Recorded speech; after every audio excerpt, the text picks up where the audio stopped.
Hello and welcome to Carefree Blues Podcast, a podcast and supplement to my column as part of the Soccer Yanks podcast network. I am Kyle.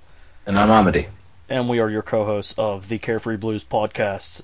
We're here to bring you episode number 11. It almost feels like an eternity since we recorded, but actually I think it was just a week ago. About a week ago. I don't want to get that song stuck in my head. It's too late. But Suddenly, I didn't think we'd even pick up on it. I was just going to say. So, yeah, Amadi, we're still alive. We survived a loss. I mean, I know it seemed like the world was ending if you were looking at Twitter after the game, you'd have thought that the world was ending. But the sun has come up, the past couple days, so I don't think there's any apocalypse in sight. So I think, I think we're fine. Yeah, I mean, we made it. People probably thought, from judging from my timeline and from all the celebrations that were going on based on our loss, I think that it's a good thing. It had to happen. I'm happy it did happen, and people can now get that out of the way so that if we do lose again, it won't be the champions have lost. Like world hunger's ending. Like everything.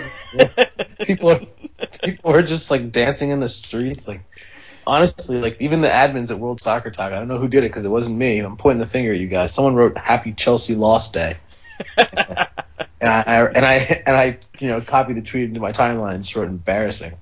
So I am embarrassed, guys. I want you to know that was a low blow. And you know that I was watching, and you know that I was there looking. So whoever did that, I'm gonna find you. But seriously, honestly, dude, we can revel. Everyone is so excited about our loss. Everyone. And it resonated across Europe because we were the only team in the Big Five who hadn't lost a match yet across all competitions. And for us to lose that game meant something, not just for, people in Tyneside, but everyone in England and definitely people around Europe were casting an eye at us. So I think it's good, and I think that means we're on everyone's radar. Exactly. I think it's great. Today, I'm happy. I think I can honestly say that I'm happy that we lost because there's no more Invincibles talk. We can finally get on with the season without, having the stress of, we need to worry about just getting points here and not losing. We can actually, as fans, we can worry about going for wins and everything when we play, play tough teams on the road and stuff. I think the best part of it, I'm not calling out any particular fan here because it was multiple fans. It was mostly people that I don't know personally that were just taking the piss on Chelsea, and a lot of it was Arsenal fans. And boy, they learned their lesson real quick. And really, if you think about it, the only teams that picked up major points on us, City got a 1-0 win. West Ham, they're still up there. And Man United beat Southampton. So Southampton, that's their third loss in a row. They haven't picked up points on us in about a week or so. And, Arsenal didn't pick up any points. Liverpool, they got a draw. Tottenham got a draw. So, we're still, 5 points clear, 3 points clear at the top. And then City's 5 points clear of Man United in third. So, we're still sitting pretty. There's really nothing to hang your head about with the loss or anything. Absolutely not. I think that we just, if anything, we'll take it as a wake-up call, and we can judge by our play midweek to know that we're better than maybe what we showed and what we could have shown at Newcastle. Yeah, yep, exactly. And before Southampton's three-game losing streak, they had something ridiculous like 6 goals conceded this season or something. We had like 5 or 6 goals more conceded than them. We are now 1 goal shy from having the least number of goals conceded in the Premier League, and we have the most goals scored in the Premier League. So, we're still sitting very pretty at the top. Plus 21 goal differential, 11 wins, 3 draws, 1 loss. So since we last spoke, the first game on the docket here, Tottenham. I can honestly say going into this game, I was just kind of nervous just because I know we were playing at home, but whenever we play Spurs, I just want to kill. I want to throttle Spurs. I can't stand the fans, and it's just I just want to beat them. And we went out, we did. It kind of took us a little bit to get going, but I mean, once we got going, we were unstoppable. Hugo Lloris was kind of to blame for why we got going, but Hazard, Drogba, beautiful little one touch goal, and Drogba cracking finish to make it 2-0, and then Remy got the third goal. So 3-0 win. Amadi, just overall thoughts in general on the Tottenham game. Yeah, I think that we did well to weather the storm early on. That was probably our best bit of withstanding defensive pressure this season. I don't think another team has had us so pinned back and had forced us to really square up and dig deep, because for a second there it looked like they were going to break through, and Harry Kane hitting the bar was a wake up call for us. So when we pressed forward, eventually we got further forward in the pitch, and we forced them to respect us with our possession. It really became our game after that. And Hazard's 1-2 with Drogba was just a sweet way to start it off. But I think that after that, they started crumbling. Bentaleb gave the ball away. He shot a 40-yard hit, when he could have just kept possession. We come up the field immediately after that, pressed for the next 2 minutes, score again after Lloris's terrible kick out.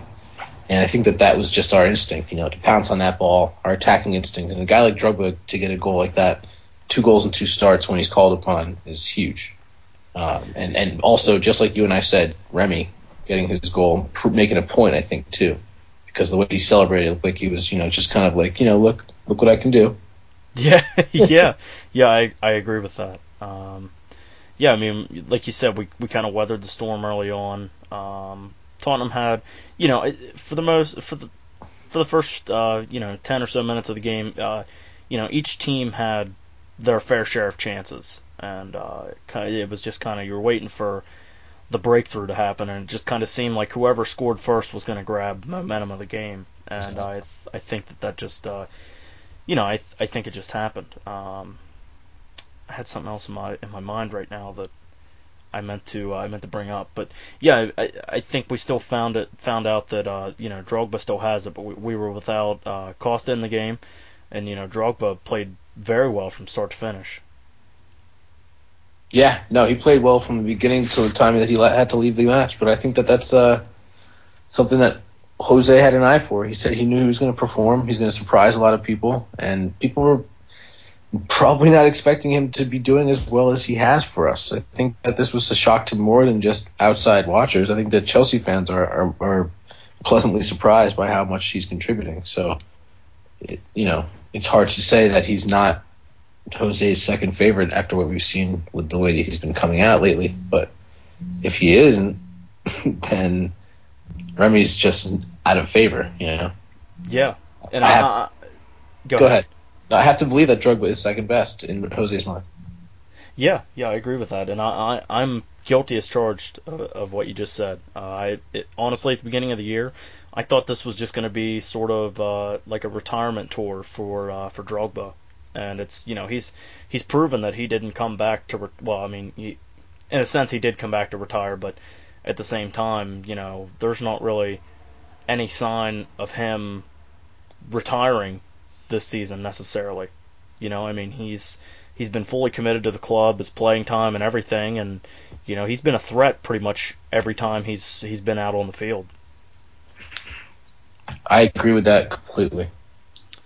I don't have anything else on the game. Just overall, it was a great win. It's like I said before. Whenever we play Spurs, I want to throttle Spurs, and that's the way it felt. Amen. One little Spurs note, I did think of what I meant to say just a couple minutes ago. Did Soldado play in this game? Yes, he did. Okay, he come on as a sub. Yes, he did. Okay. I'm just kind of. You don't necessarily have to comment on this. This is just sort of just something I noticed that I don't really understand what Pochettino was thinking with Soldado. He just scored the game before.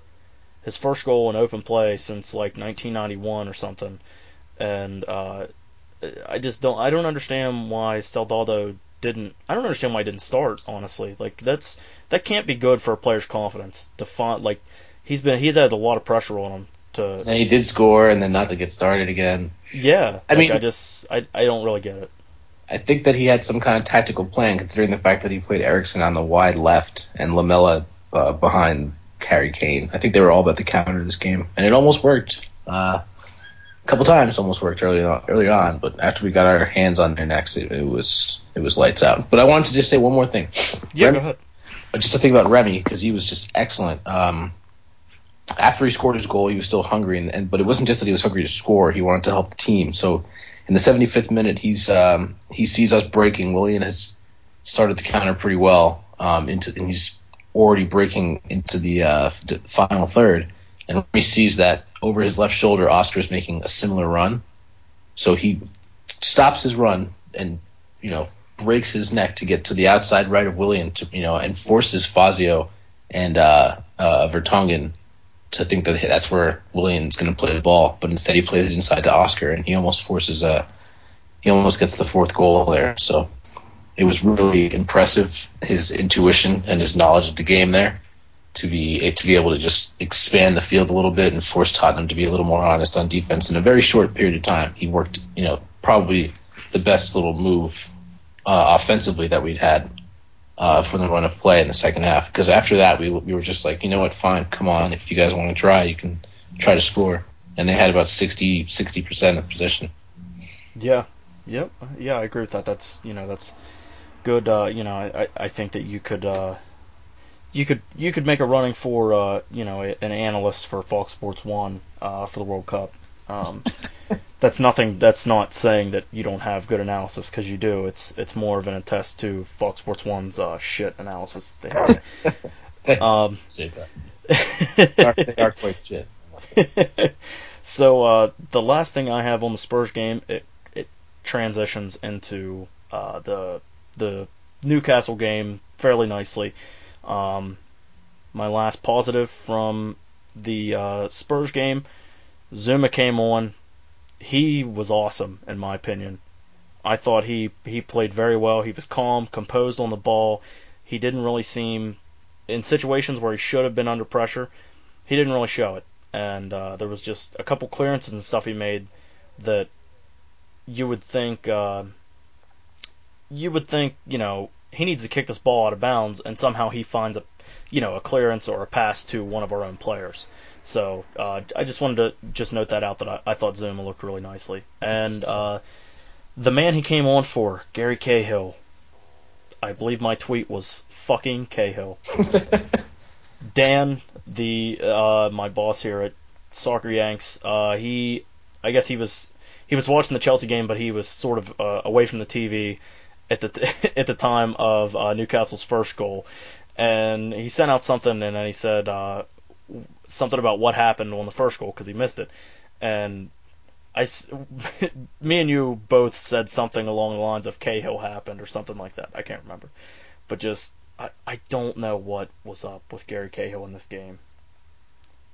I really don't know what to say about him. I mean, he's been consistently inconsistent. Some games I've loved the fact that he's been able to, save himself from his backing up defense and finally muster a challenge that works. But in games of late, he's been rather exposed, and it's not just that he's been exposed, it's that his decision-making has been kind of poor. And after the head collision he had, I think he should have just come out, and that didn't happen. But he did he collide heads with someone in the Newcastle game also? No. I'm saying that's what I'm talking about. Okay, I know that in the Spurs game that him and Vertonghen in the Newcastle game he was playing as if he had hit his head, but he didn't have that head injury in the Newcastle game. That happened with him and Vertonghen. Okay, yeah. Okay, so you're saying that in the Spurs game he should have just came out right away. He should have just come out right away, I think. Okay, yeah, I agree with that. I wasn't sure if you were, because I couldn't, for some reason I was thinking that him and someone hit heads in the Newcastle game also. I thought that they did, actually. I'm not sure if that did happen, but I could have sworn that he hit heads with someone on our own team, or I could be just wrong. Yeah, I could be wrong too, but nonetheless, go on. Yeah, so I mean, I think that his decision making has been off, and that's like kind of one of the things that you need to have on point when you're a center back because you really have very little time to be making most decisions.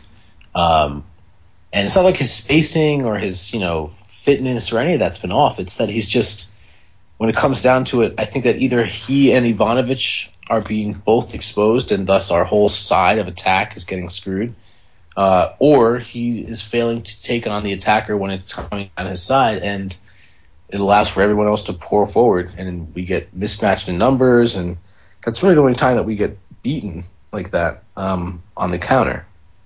So I don't know. I think we need to look into that, and I think that you're right that Zuma's really sharp, and he looks a player. He looks like he knows how to hold his role and his line in the team, and there's not much else that we really require. So. Okay, so yeah, it looks like I'm just sort of going back through. I opened up the post-match thread for the Chelsea game on Chelsea subreddit, and it looks someone did say something about early in the second half he did collide with someone.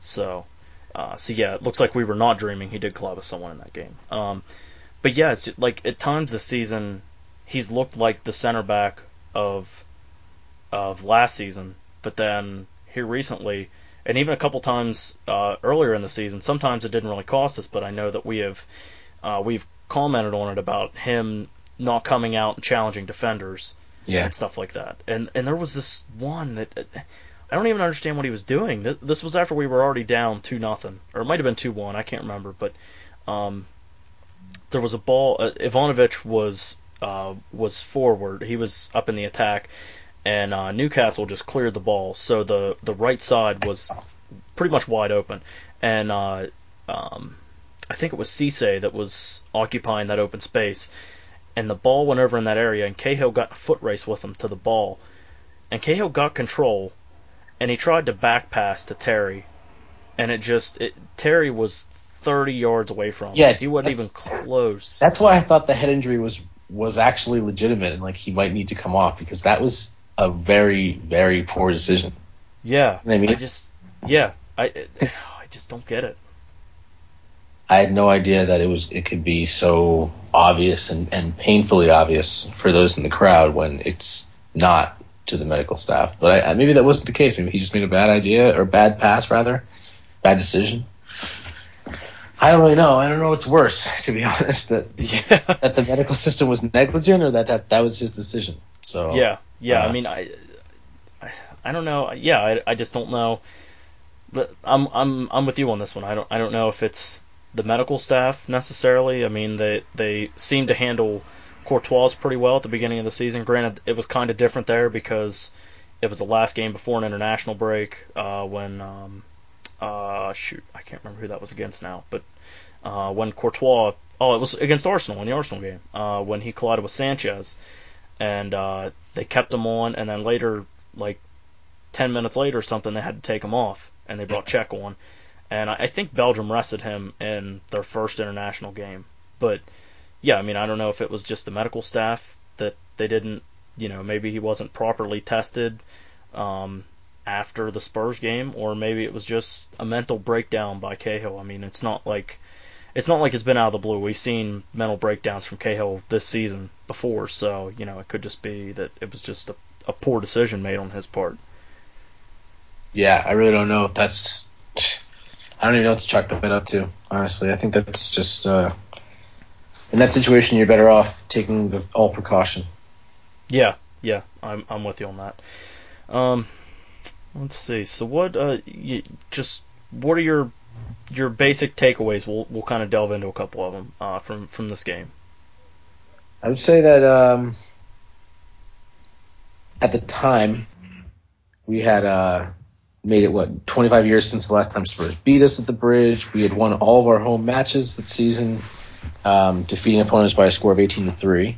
We won all our London derbies in which we've participated so far this season. And the only bad thing about that game was that Matic was suspended for Saturday's match at Newcastle, which had devastating effects. Yeah. I mean, Matic is Matic being there was just terrible. Yeah, and I think we'll use this to transition into into delving into the the Newcastle game. Yeah, Montic's his disappearance. I think it just. I don't necessarily think Mikel had a bad game. I thought that he played pretty well, but it's just he's not Nemanja Montic. Montic is just he's been so key for us this whole season. He's been so consistent. He's never been well, I don't even want to say he's never been absolutely amazing because he has in a lot of games, but he's just been so consistent for us this season. And I think in this game it was just kind of apparent. I think it was his absence was obvious. Yeah, definitely, it was obvious. I think that it was unmistakable. Like the holes that Mikel left by following midfielders who made runs out wide. I mean, for both of the goals, it was just, I don't know, it was just bad. But we can go over that more in depth in a little. Yeah, I think with John Obi Mikel, I think that was his biggest downfall. Because on the ball, I felt that he was very strong on the ball. I think he completed like 95 passes or something like that. Great. Passing was fantastic, but when his defensive mentality, I guess he just hasn't been in the team long enough to know that Fabregas usually controls the lateral play once the ball is in our I wouldn't call it defensive third, but in our half. But when the ball is coming out and they're coming out with an attack, Matic always goes to meet it, or he goes to meet the second pass. Yeah. Whereas Mikel followed the runner, and that's really difficult when you pull everybody out of position, because then he's over by Ivanovic right before the goal for Kolbach's. Not Kolbach's goal, but for the chance that Kolbach had, Mikel got pulled out of the midfield so far, and then Kolbach has a free run because Fabregas is used to having a cover behind him, so he's trying to look at the ball, not where the ball is going, and that forces Terry and Cahill to both cover a run in behind, and thankfully Courtois got a hand to it, but in most situations a good striker is going to bag that goal. Yeah, I think just I think Mikel, I agree. I think just his biggest thing was his positioning, and like you said, like the way you describe it, it makes perfect sense, because like Montic, it's always like he's sort of one step ahead of the game. Like he knows where the ball's going to go to, and it's like Mikel was playing like he was a step behind defensively. Yeah, I mean, I hate to use this reference, but I played a lot of basketball when I was younger, and in high school, one of my coaches, who would always stress, if you're going to steal the ball, you have to know where the ball is going to be going and move before the pass is made, and that's what I think of when I see Matic. He reads the play so well, and he decides who's the most dangerous player, the next person, and he goes there. And so often you see in matches players go the other way just because they see him in that area. He's an imposing figure. He's huge.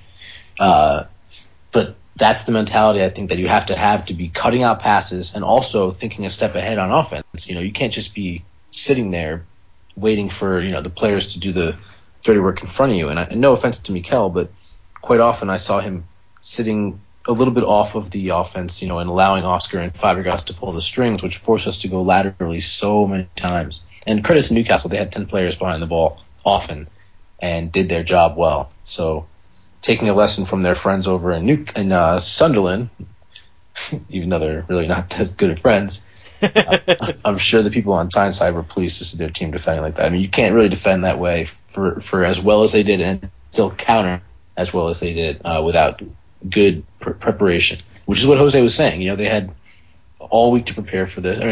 All week they probably prepared for this even before the game that they played, midweek. So I don't think that this is a slight to Newcastle at all. I think they played well, and I think that their system worked, but they really did capitalize on the absence of Matic. And I think that, I don't want to say it, but I think other teams took notice of that. You pretty much took the words out of my mouth, because this it's a perfect comparison. This Newcastle game, this was the result that Sunderland probably deserved, because Newcastle, like you said, they put 10 men behind the ball, but at the same time they weren't afraid to attack. So it's not like when the ball came at them they were just clearing it. Like, they would put 10 men behind the ball and defend, and then when they would get the ball, they would just counterattack very quickly. And I feel that there's a lot of similarities between this and the Sunderland game.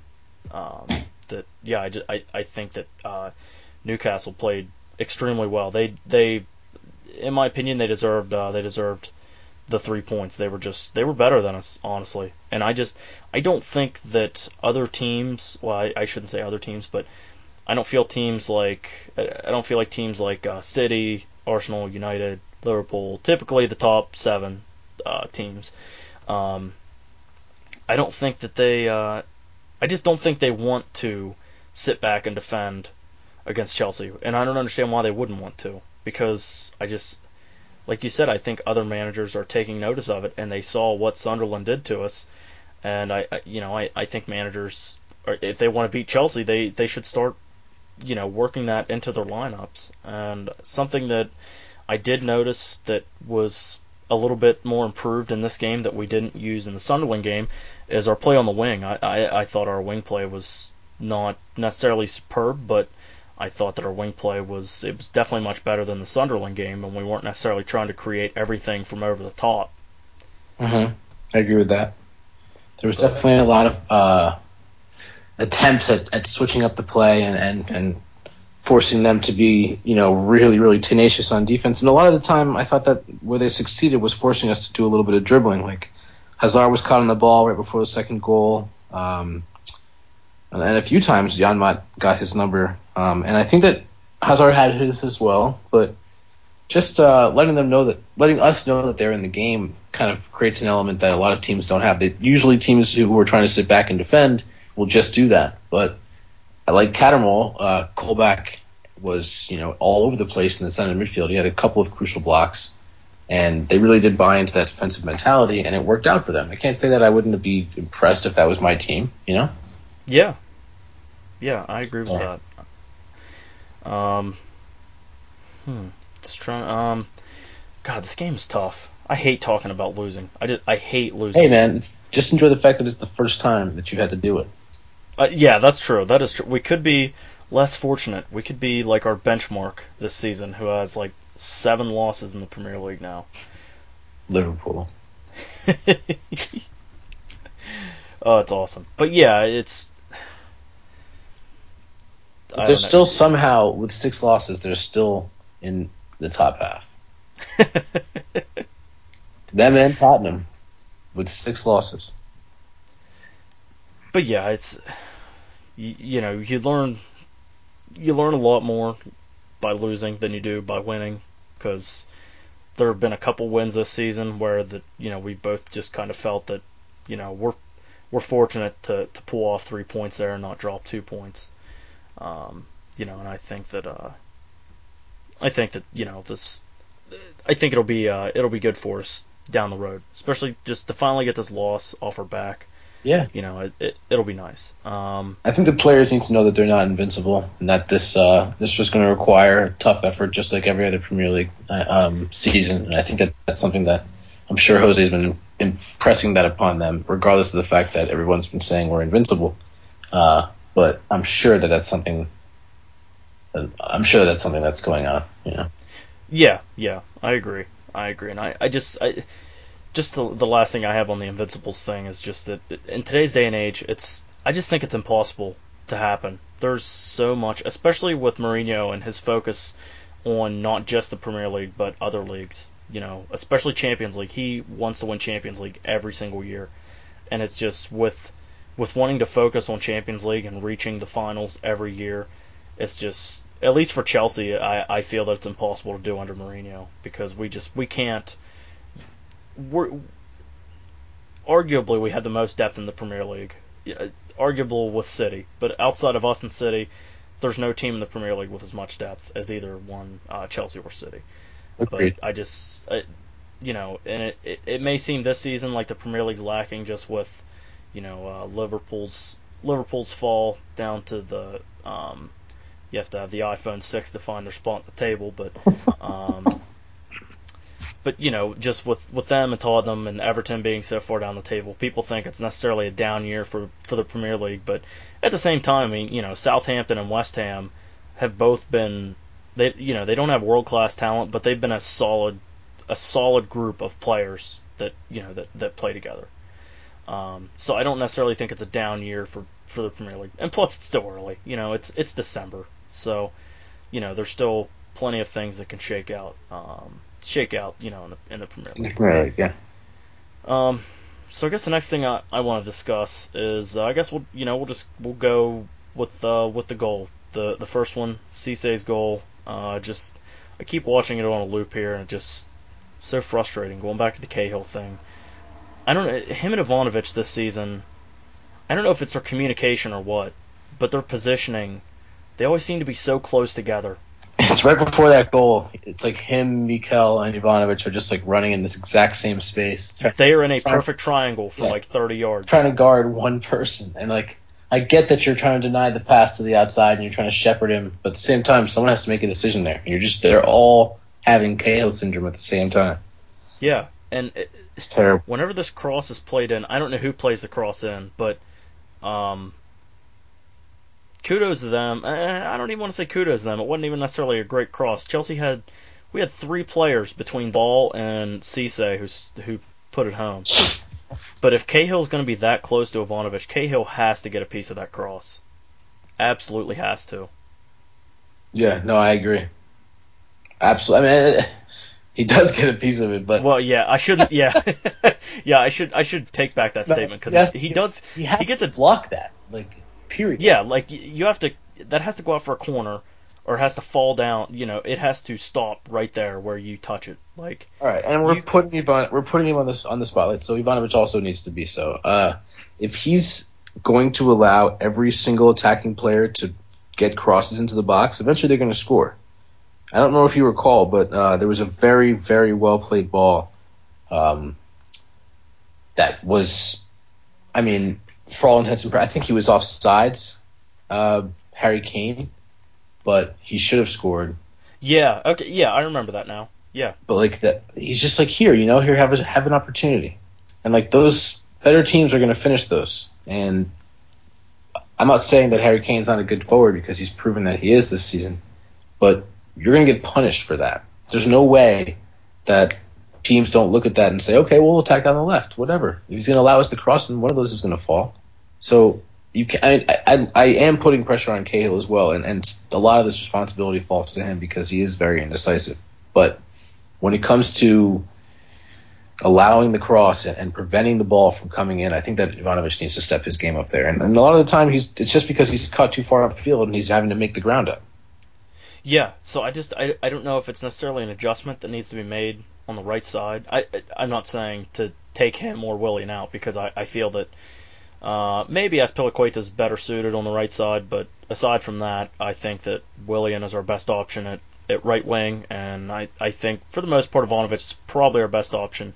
If we want to play this way, Ivanovic is our best option at right back. But that's not necessarily to say that this way of playing is necessarily the best way, because like you said, there have been crosses against teams of perhaps lower skill level that the crosses don't get into the box just because the skill level isn't there. But in the Champions League, if we're playing Barcelona or Bayern Munich down the road or something, they're going to look at that and say, we can exploit this left side, and Ribery he'll have a field day crossing in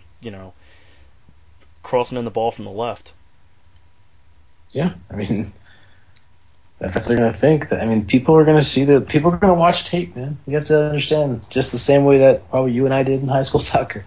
Yeah. People are going to watch tape. They're going to check out which plays they can attack you, because this is, as much as it is fun, it's a business, and they're in it to win games too, no matter how daunting the opponent, as Newcastle showed this weekend.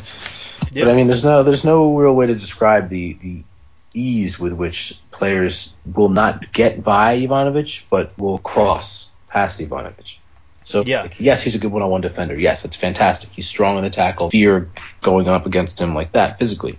But if you can whip in crosses all day, then you don't have to touch Ivanovic. You can just, as soon as you get the ball, cross. Or if they're playing balls in behind because he's caught upfield, they're still going to get the cross in. So I think that we need to really take a look at that. I'm not saying that he's not a good defender, but in his own way, he's still quite a center back.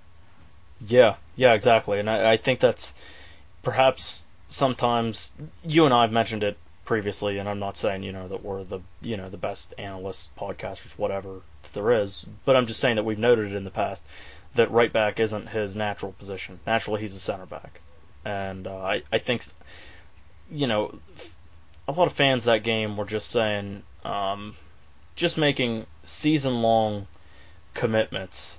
Like after the game, it was get Zuma in for Cahill in the starting lineup and put Dave at right back and Luis at left back.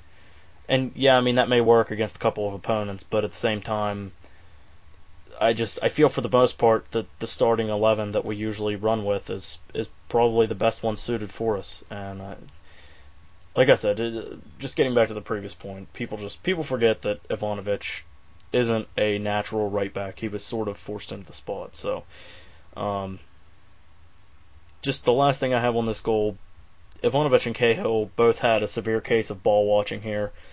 Ivanovic, I don't even know if he knew that there was a guy running in behind him, but him and Cahill were both watching the ball here. Like, what they should have done, Cahill should have stepped on it, or Obi Mikel should have ran back and stepped on it, and Ivanovic needed to get out wide. But nonetheless, there's nothing we can do about that now. Mm-hmm. Second goal, 78th minute, Cisse again. And the GIF I'm watching, it doesn't track back that long. But I am about 95% confident it was Fabregas and Mikel that both missed tackles in the middle of the field on the counter, right? Yeah, but right before that, Eden Hazard loses the ball on the tackle. And yes, there is what do you call it? There was the two missed tackles. Yeah, but and that's just just bad. That's what I'm saying. One thing right there, Matic either fouls the guy or he lets him pass. Yeah. There is no...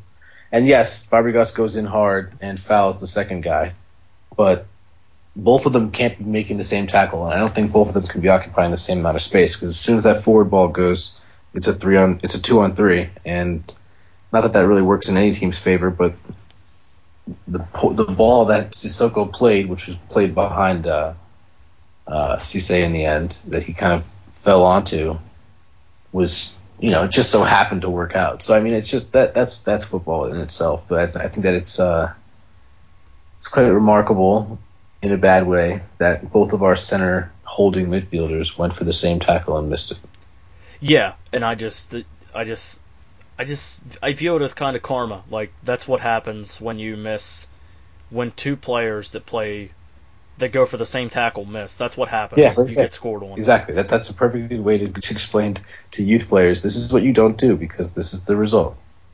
Exactly. And like you said, Montic, if he's in that position, he fouls the guy, takes a yellow card, whatever, or he lets him go by and he plays position. He just tries to get in a better position than the other guy. Yeah.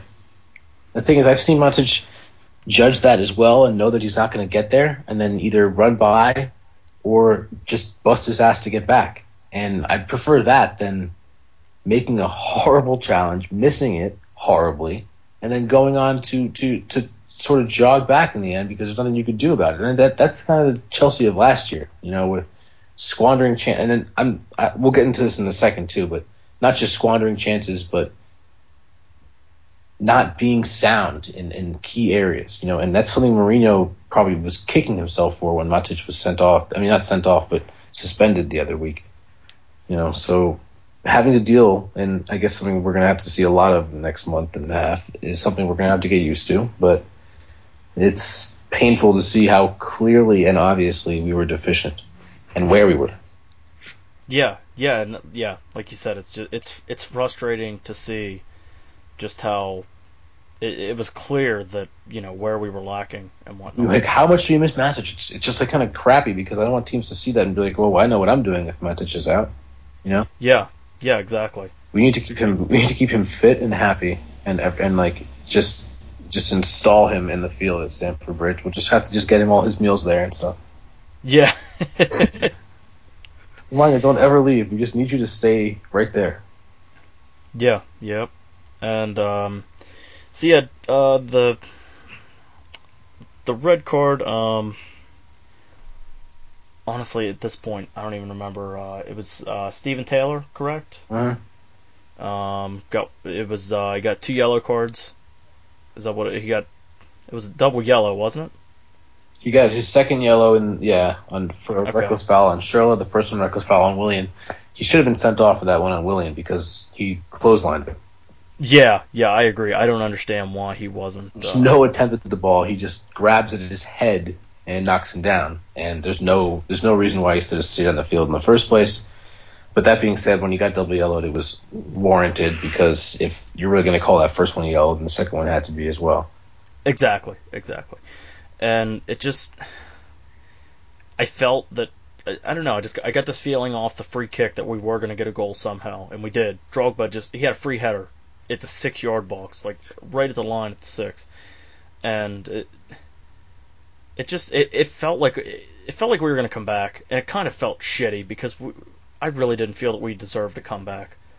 I don't think we deserved it either. And honestly, I feel like that loss was coming from the moment that Willian missed that first shot. Yeah.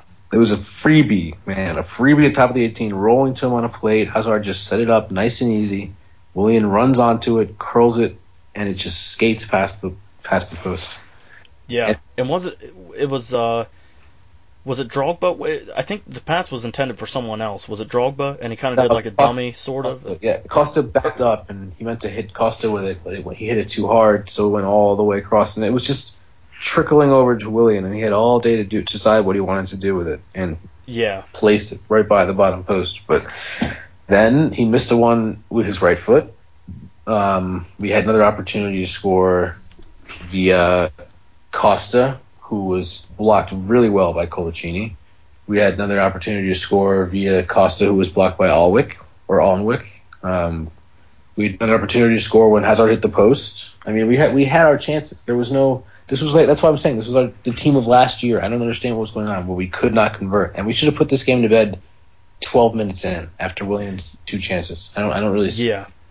I don't really see if Newcastle comes back after that. I think the fans would be completely the air let out of them, just deflated, and we would have gone on to march on to a win. I bet they would have snatched one anyway, because I think that Newcastle play in a kind of a no-fear style, which is cool, and I respect that. But what we did was play right into their hands, because after we didn't score after those first 15 minutes and after the first 30 minutes, then there was far more belief in their team, and we turned into this, cross the ball in, ball over the top, kick it back laterally against a team with 10 men behind the ball. It's just desperate times, and I hate watching games like that, especially when we're involved in them. It's just like, this is so nerve-wracking. I wish we could just play football. But I think something that we need to take a note of is in those situations because teams are going to do this to Chelsea. Teams are going to do this to us probably more often than we'd like to admit. Teams who might not have the players who are skilled, but they know that they can do a defensive job. We're going to have to maybe back out sometimes, play the ball back, pull the team out for a little bit, try to get them to come out of their defensive shell so that we can actually play some football, because otherwise it's going to be just one of those put the clamp ons and hope for a deflected in, or hopefully, something works out. But when you're playing against 10 men in a 30-yard space and you have your front 6, maybe sometimes front 7 and 8, it's nearly impossible to work a chance unless you're playing at the peak of your game and the team you're playing against is deficient defensively. Yeah, and I wholeheartedly agree with that. Who do you see? Besides Mikel in that game, who do you think didn't perform to their best? Because I can think of 2 other players.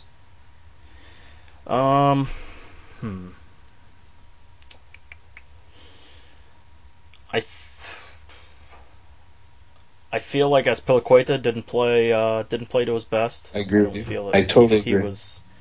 Don't feel that he was. I don't really even think he was average in that game. I feel he was below average. I really think that Felipe Luis needs to get in there. I agree with you completely. He's one of the 2. I'm not saying he's not a great defender. You and I have sung his praises more times than I can remember, but In exactly. recent matches, I feel like he's gotten too many minutes in, too many kilometers, miles, whatever you want to call them, into his legs, and he might need to take a rest. And Luis is a more than capable replacement, if not a more than capable defender in his own right. So he's one of the two that I would single out. And who else do you think?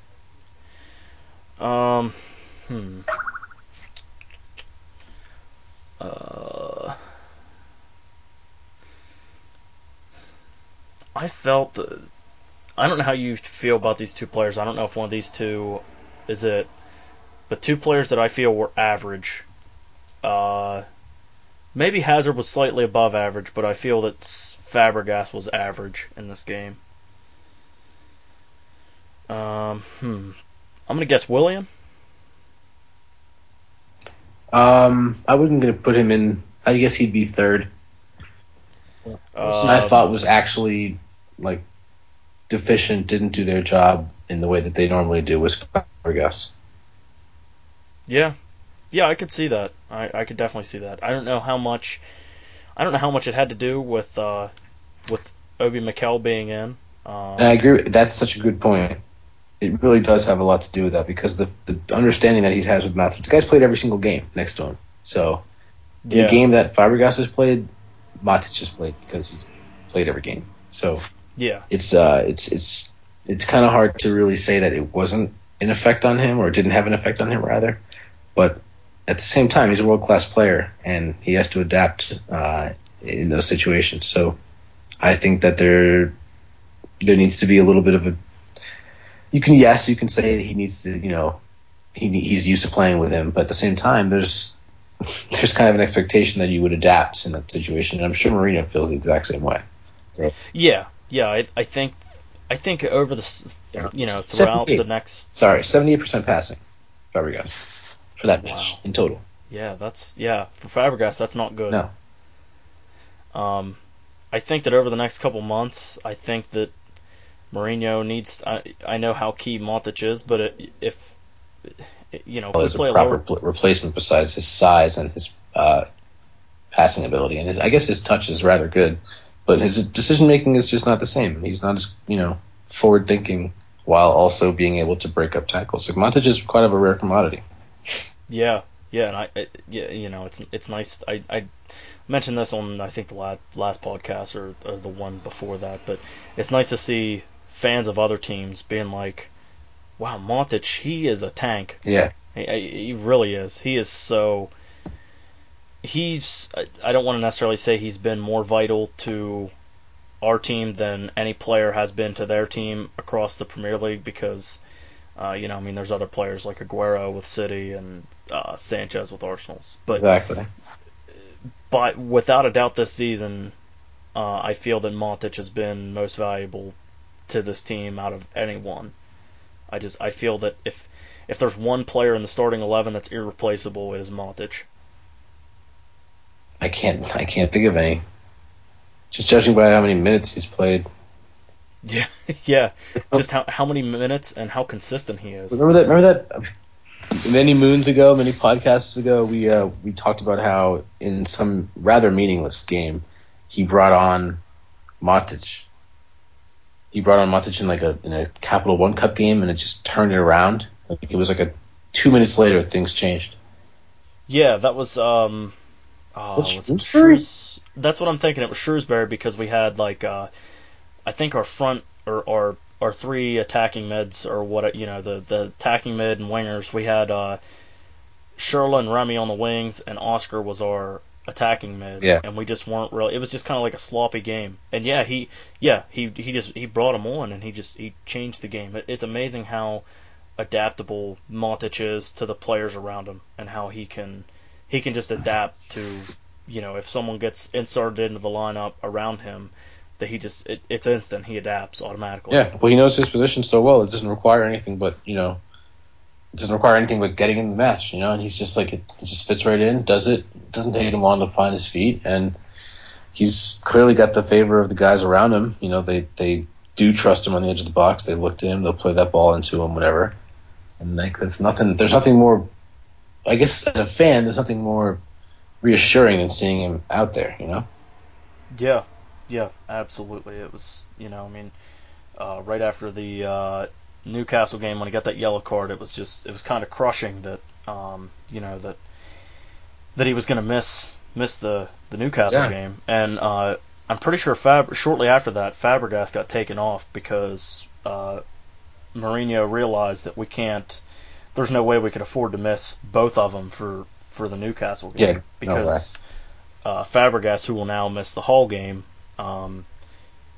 if he would have picked up a yellow card, he would have missed the Newcastle game. So even though it almost seems like he did miss the Newcastle game, but yeah, just the two closing things I have to get this game over with. One, Mourinho has still never won a Premier League game at St James's Park. He's played 5 games there. He's drawn 2, lost 3. That's just in the Premier League.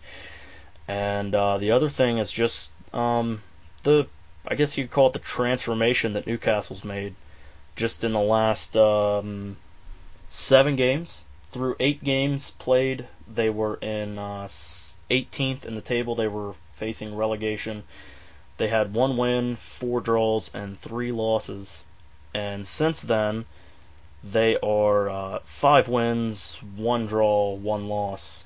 And let's see, they had 7 points at the time, and we had 22, I believe. And now they are in 7th place with 23 points. And we have 36. Yeah, so just the short turnaround that Newcastle's made, and it's amazing. All the the Pardew out, the website, the fans wearing shirts to St James Park with Pardew out, and then And now it's just it's funny after this game, with everyone. over the last 6 matches, they've had the same amount of the same form, not the same exact form game by game, but they've had 4 wins, 1 draw, 1 loss. So yeah, exactly. that sounds like a good team. Yeah, they finally turned it around. They had Well, good for them. I mean, I'm happy that it had to come at our expense, but good for them. Yeah, it sucked. Yeah, it sucks that it came to our expense, but yeah, I mean that's what I have. Just to close that up and close the book on the loss. And the floor is now yours, my friend. If you have any closing thoughts or anything. Nothing besides that. I would just be really happy to have Matic back when we play again next, and we will. So I'm happy we'll have a lot of time to think about that loss, at least in the Premier League. For Jose, it wasn't something that he wanted, regardless of whether or not he wants to kill the hype and all that stuff, as we all do. But I think it's good that we get a week off from the Premier League, and then we can move on to the Champions League. Exactly, and the nice thing is that for this game, there's no pressure for this game. We've already clinched first in the group. Mourinho has already said that Terry, Hazard, and was Willie in the third one, that they won't be playing in this one? Yeah, I think he said that he's going to rest Terry, Hazard, and Willian, because they've all been playing quite a lot recently. Yeah, I'm pretty sure. See if I can find it. It's Terry, Willian, and Hazard in that order, so he said it. Okay. Yeah. All right. So yeah, I mean, I'm pretty excited about that. Before we get into the reason why why I'm sure that you are excited about the game, just to go over this possible round of 16 opponents based on results from today. From today's games, we can play either Juventus, Leverkusen, or Basel. Hopefully, if we draw Basel, hopefully we buy their best player before we play them instead of waiting. And I'll take Basel again. Actually, with the squad we have, yeah, I would too. And then the other one from today, we can't play Arsenal because in the round of 16 you can't play anyone from your group or your nation. So we can't play Schalke or Sporting, whoever gets second in our group. We can't play them, and we can't play Arsenal.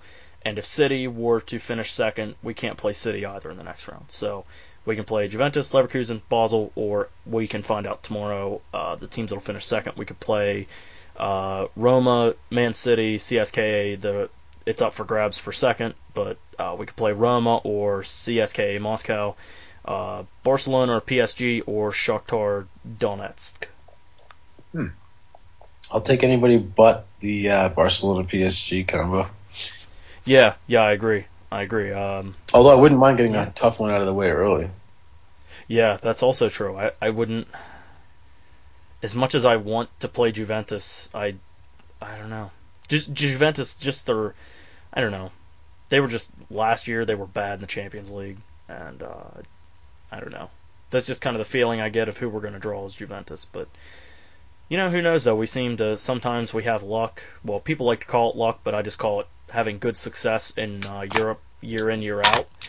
People say we haven't exactly had strong groups, but that's what you get. You get put in pot one because you play good in Europe every year. So it's not luck. It's just, it's success that, you create your own luck. So yeah, I mean, I think out of all those teams, the only teams I really don't want to play is Barcelona PSG, but that's just because I feel that they're really the only threats to us this early on. So, but I mean, other than that, I'd be open to play any of those other teams.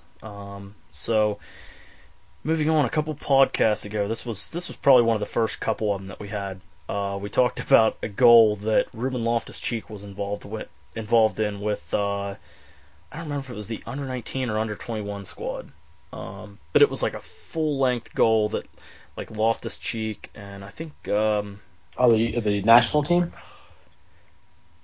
No, this was with Chelsea. I know what you're talking about too. I feel like Izzy Brown scored it. Nonetheless, though, but we mentioned him during that podcast.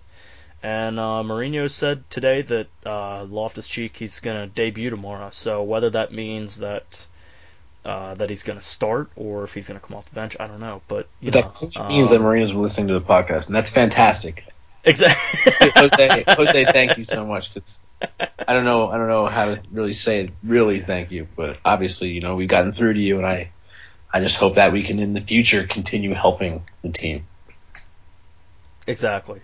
And his words, like I said, he doesn't say whether Loftus-Cheek will start or anything, but his wording is that he will play some part in tomorrow's game. So, that remains to be seen. But it's exciting. What excites me is the other comment he made that tomorrow it's going to be the Academy's day. So he has confirmed that Costa's starting tomorrow. Other than that, it seems to be pretty much anyone's ball game. With the Academy Day comment, I would probably assume, I don't want to assume, but I would probably guess that Cech is going to start in goal. Just because I feel it. Well, I just feel that Cech needs to get some playing time. Yeah, I agree with that. I feel that his leadership would just be good in a game like this. If we're going to have youth guys in the squad, I think Zuma will. I don't see why Zuma wouldn't play in this one, especially if he said that Terry's not going to play. So, Zuma will slot in there. Maybe we'll see Christensen, maybe, or maybe we'll see Cahill and Zuma. I don't know, but we'll probably see Schürrle and Salah on the wings. Maybe even Remy on the wing. I don't know. It seems like anything is open for tomorrow. But I mentioned this before we started recording. I don't really know that this. I doubt it'll happen. But I'd be interested to see a Loftus-Cheek and your boy Nathan Ake pairing at defensive midfield spots. I'd love to see Ake out there, man. I would be extremely pleased. I'm sure he would do the job, and he's the future. I keep saying it. I'm not going to stop saying it. Who knows? I mean, he could also slot in at center back beside Zuma, and maybe Matic plays alongside Loftus-Cheek. I don't know. Dude, I would not mind that either. Yeah, I mean, Matic has his leadership right in the middle of the park, so. I'm interested to see the team he names. Yeah, it's a couple teams named their starting lineups. Like Arsenal did it. They named their lineup like 24 hours ahead. Well, I don't know if it was exactly. Huh? I said, wait for the Champions League match. Yeah. They announced Arsenal played. We're recording this on. Oh yes, they had to. Yeah. Okay. Yeah, so they announced their team on Monday, I didn't check Arsenal's official Twitter page, but at You're My Arsenal, he has a pretty good following of Arsenal supporters that he tweeted out and said that they, or maybe it wasn't him, but there was an Arsenal supporter that I follow that has a big following that said that they announced their starting lineup 24 hours before the game, and it would have been really nice if Mourinho would have done that, just for this podcast purpose. That it would have been fun to discuss. But yeah, I mean, I'm interested to see where he goes with that. Really, pretty much anything is open. There's not really any guarantees for who is going to play tomorrow, aside from Costa. But I mean, other than that, I think it's pretty wide open. Yeah, I think I'm happy that it's wide open. I'm interested to see who it's going to be. I can't wait actually just to see who it is. Yeah, and I just like I said, there really isn't anything riding on this game. We can't move any positions in it. It's more just retaining form for some players and perhaps gaining form for other players. I thought that this kind of tracks back to the Newcastle game, but I thought Schürrle was kind of solid in the Newcastle game. So, it'll be interesting. He should start, so it'll be interesting to see, how his form. Hopefully it picks up. I don't know if it will or not, but hopefully it does. I just, at this point, with so much unknown, I don't really know what else there is to take away from this game. I don't really know. I don't think there really is anything else to take away from it until we watch. It really is just going to be the trial match, if you will. I just want to see. I'm just interested to see who it is that we have in the blue to start the match. But at the same time, I'm interested to see who's going to be on the bench. But then again, I hope, and I really hope this isn't something that people will take away from our press conference.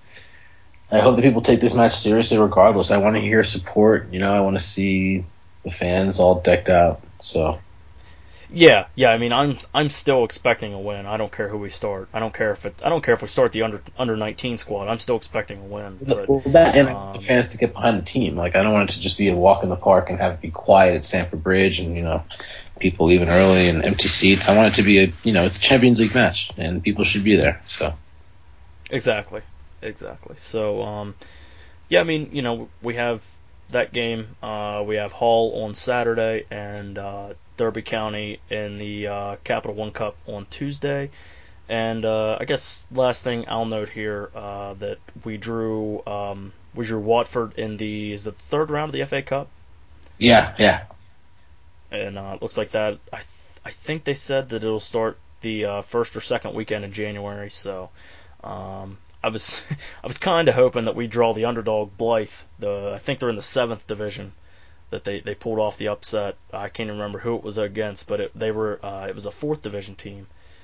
I guess it was Championship League 2 or whatever. But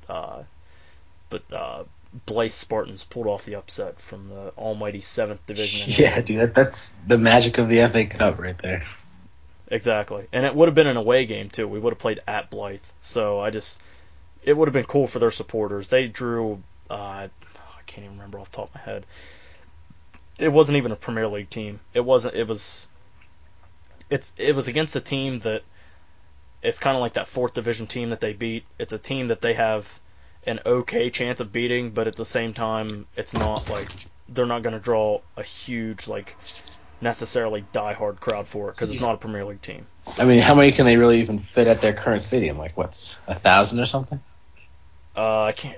I think it might be like 3,000. I could be actually no. I doubt that actually with 7th division. It probably is about 1,000 because I think I did see somewhere actually that there was like 600 and some people at that Blythe game the other day. So and that they could be playing in a place that has more like 65,000, maybe. Or even maybe more like 50,000. But regardless, it's a lot more than 650. Yeah, exactly. So, but yeah, I mean, I don't really have anything to say. I think that Derby County we should beat. Hull we should beat. Aside from that, I don't really have anything on any of the other games. No, I don't either. I think we'll cross those bridges when we come to it. I'm sure that we'll either have something this weekend or if anything crazy happens tomorrow, maybe we'll have to do a little mini pod. But I think that this will be this will be pretty straightforward. It is what it is, and I'm happy to see who we're going to be bringing out. It's more of a day for trials and tests, and I'm just happy that Mourinho's kind of leading the way with that and that we're able to do so because we've already qualified. Yeah, I think, I agree with that. Maybe we'll have, the plan will probably be to record, to have the next podcast out probably next Wednesday, just because there's 3 games in a semi-tight span, so, but, at the same time, if we have a lot of youth players tomorrow, maybe we'll do, like you said, maybe a mini pod, a little, 20-minute session talking about it, so, that remains to be seen, but, yeah, I mean, I don't have anything else, to wrap this up. Do you have anything? No, I think I'm all set. Alright, so, that's pretty much it. You can follow the Carefree Blues podcast at Carefree Blue Pod on Twitter. You can find me at KBJelly on Twitter.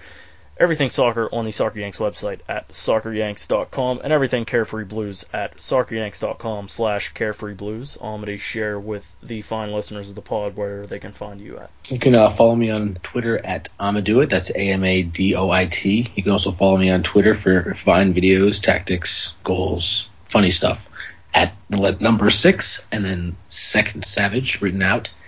You can also follow me on Vine, 6 Second Savage, and if you like reading about Chelsea, you can follow me at chelseaindex.com. I'm an author there. We write about tactics, strategy, analysis, pre-match reviews, all that. And it's for every Chelsea lover. So go on there and check that out and find me. And also, I'm over at worldsoccertalk.com doing a weekly team of the week. And that's for BPL only. So definitely check us out. Provide us with some feedback. Hit us up on Twitter. Tell us you love us. Tell us you hate us. Tell us you love the pod. Just reach out, guys. We'd love some feedback. Exactly. Yep. Absolutely. And I guess the last, I can't necessarily neglect this site just because it's part of both of our credentials now. I am a co-admin at the Stamford Shed. It's on Twitter, and also the website is stamfordshed.com. And Amadi has decided to join the venture with me as well. So the website for that will be coming soon. But you can go ahead and give him a follow on Twitter. There will be, if Amadi and I aren't providing you with enough Chelsea content, then us two, and there's I think about 3 or 4 other writers that we have in line for the Stamford Shed. So you can find additional stuff over there. So we want to thank you for listening. Like Amadi said, just be sure to give us feedback. Anything, we would appreciate it. Some people. I know the YouTube videos get a decent listening, and week in, week out, there's usually a comment or 2 on there. So that's it's always good to see that it's not just random bots listening, clicking on the podcast for view numbers. So yeah, just if you guys enjoyed it, be sure to rate and review on iTunes, YouTube, engage us on Twitter. Stay carefree wherever you may be. We are out.